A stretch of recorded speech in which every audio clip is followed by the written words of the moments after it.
Hey everybody, it's your buddy Beard Grizzly, and today let's talk about pets. Well, okay, that's not really what we can call a Palico. That title's more for our cuddly, pudgy, piggy poogie. This is a pretty constant question that has been asked to me over the last several weeks, and I feel it a good way to set up the range of lore that we can cover with Monster Hunter, especially once we get to the next video I have planned. Bear with me a bit, I just have a lot of ideas that I need to get out there while they're fresh and delicious, kinda like a freshly caught sushi fish. Anyway, we need to define the term of Palico, though it's actually a bit more concise than you might expect. Palico is a term that explains we have a buddy along with us out on a hunt that isn't a hunter. That's the most rudimentary way I can explain the concept of a Palico.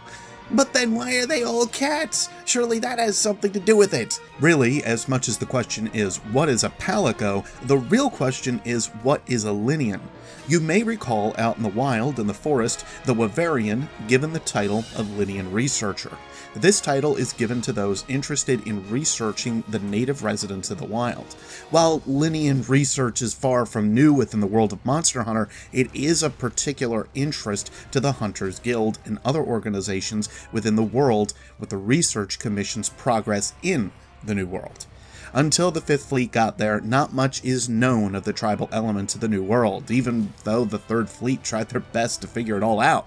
The New World's just a bit too dangerous for a ship full of researchers. Still, before I get too far, let's go over the categories of Lynians. There are two major types of Lynians, one being the bipedal cat-like creatures we see, and the mask-covered screaming demons you see out in the Rotten Vale. Oh, they're called Shakalakas, by the way, and you wouldn't know this if you didn't hit one and go to pick up some of their treasure.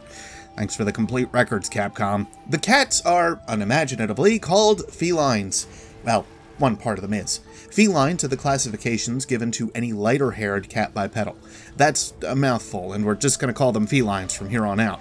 The next is a Melynx, but these are generally darker furred and have a different temperament. Where felines are generally nicer, or at least passive and won't start chasing you, Melynx are prone to run at you and steal your bags. All of them. They're all gone. Okay, well maybe not all the stuff, but they do get a bit annoying. They burrow underground and take their plunder to a gathering area for all Melynx in the area.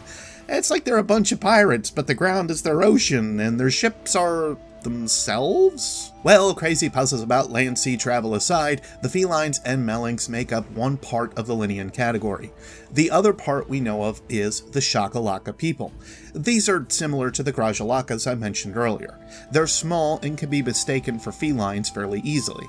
Well, minus the lack of fur and the big masks that they wear.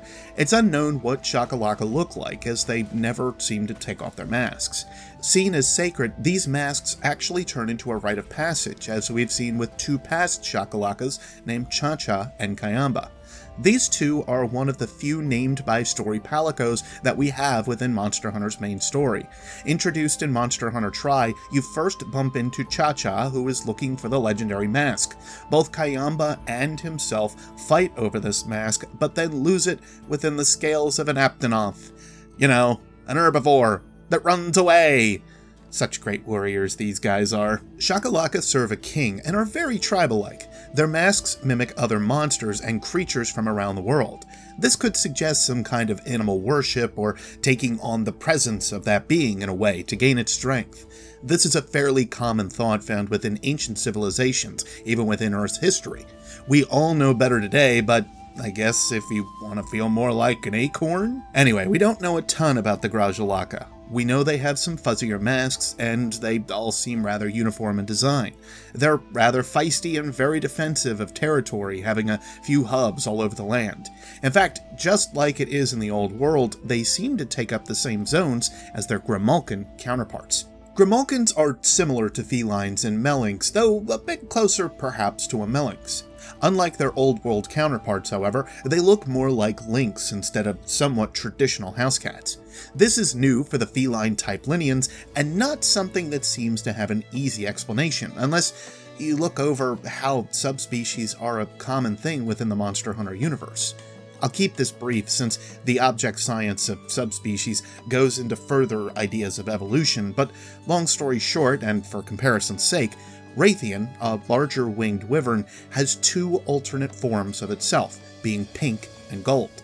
These subspecies are rare as they aren't commonplace in many regions, while the normal or green Raythian is seen commonly throughout all, or at least most, regions of the world. Even if they aren't native to a region, they're still seen flying through and hunting in certain locales. The golden version sounds to be more cultivized by the ancient civilization in some kind of testing lab or altered force breeding. The ancients had a lot of hidden experiments like this, and it definitely opens the doors to the question which monsters are possibly linked to these tests. Now I'm thankful there's no pink, green, gold Raythian that exists, because that would make me lose my mind. And that would be one of the worst fights ever. Can you imagine all the flips and fireballs? Oh god, someone make me stop thinking about this Frankenstein's monster. Anyway, meanwhile in the New World, Grimalkins and Shakalaka are the only races of Lynians that seem to be present, not counting the ones we bring with us. Their language seems different from that of the felines we have along with us, but our Palicos are able to communicate with them at some primitive level. Could this be a universal language that's been passed down, some means of natural communication with motions and growls, or just some kind of way of making it work in-game? I mean, I'd probably link it to the latter, but some kind of explanation most likely fits in at some level of natural evolution, which calls up a lot of basic questions of the New World to begin with, especially linking it back to the ancient civilization. Oh boy, I'm going down a rabbit hole. Nothing new for me, but I better dial it back a little bit here. Still, we were talking about Palicos. How did Palicos become a thing? Why do they help us out? Their role was introduced as housekeepers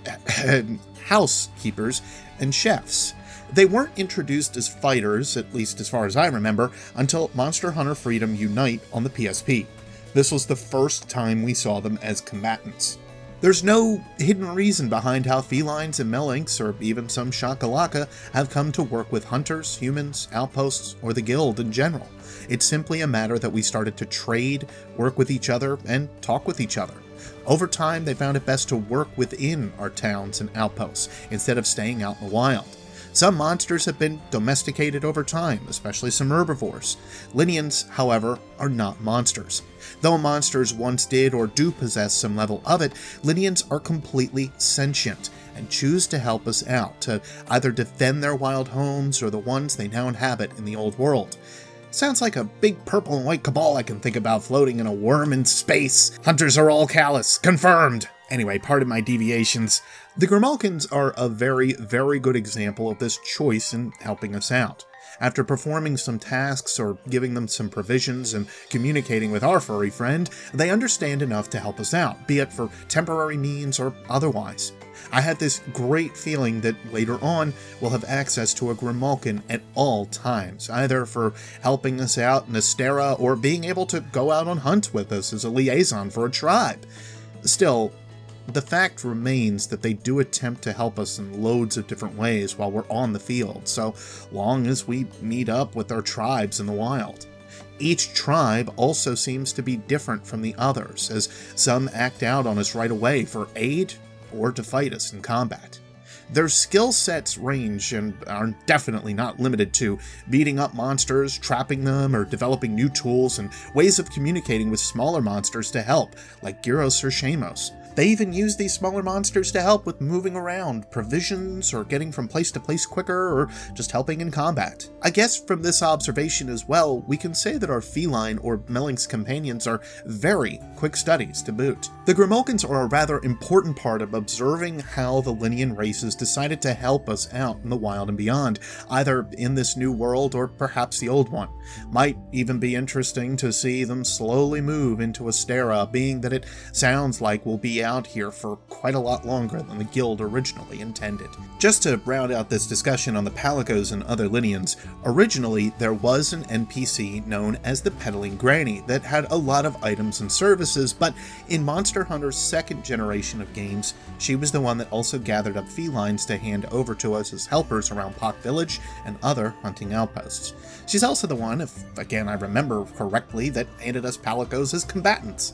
She was the one that helped us out with getting us feline connections later on through the generations as well, though in Monster Hunter Generations, or Cross as it's called in Japan, Catalina, the Moustress, started to be our connection to serving up some feline friends. She also introduced us to Prowler mode, which allowed our Palicos to become the hunter. Felines have definitely come a long way. As silly as it might sound to understand more of a Palico, I hope you know where I'm coming from to understand what kinds of impacts they've had on the Hunters Guild, both as support and valuable combat participants. They've become an important and active part of our society, but not all of them can offer something to our civilization, shown with the Chico Sands outpost in the 4th generation of the series. Some of these guys are, sadly, pretty hurt, both physically and emotionally. They put themselves on the line for those they care for, just like we have to, either by choice or necessity. Most try though, even if it is just getting slightly scorched by a cooking station. Speaking of, there's one important Palico that warrants his own video, but he's still getting his gains on before I get to really talking about him. I hope this answered all, or at least most of your questions on not only our Palico, but also why it's important to study all the Lynian races around the New World. They could be just as helpful for us around Astera, and with their different ways to survive against afflictions like the effluvium, and their knowledge of cryptic lands like the Coral Highlands, or highly dangerous zones like the Elder's Recess, well, all these guys can help us if they want to. Still, a lot of questions exist about Lynian origins and where they came from. Are they like humans and Wyverians, seemingly just a natural evolution through life? Are they an experiment made by the ancient civilization that grew up into something similar to us? They are another part of the world, and that's why the guild is so interested in them, regardless of having so many of them in our ranks and outposts and otherwise. I think that's a fair place to leave it. There's plenty to mull over for you guys to think about, along with a good basis for you to build from on your own. If you enjoyed this look at the Lynians and Palicos, let me know at the buttons below, and subscribe for more content from me if you want to hear about Monster Hunter lore and other titles, like Destiny. If nothing else, I hope you learned a little something and got your brain thinking about what the fluffy buddies fighting next to you mean to the world of Monster Hunter. Until next time, keep your blades sharp and your senses keen. Take care.